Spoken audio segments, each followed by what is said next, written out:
ஏதாச்சும் பண்ணியே ஆகணுமே. சில்லி பசங்க பயந்து வைத்தியக்காரங்க கறிக்கடை வர ரொம்ப கூட்டமா இருக்குது.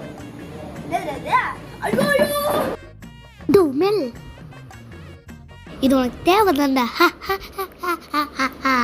The next day.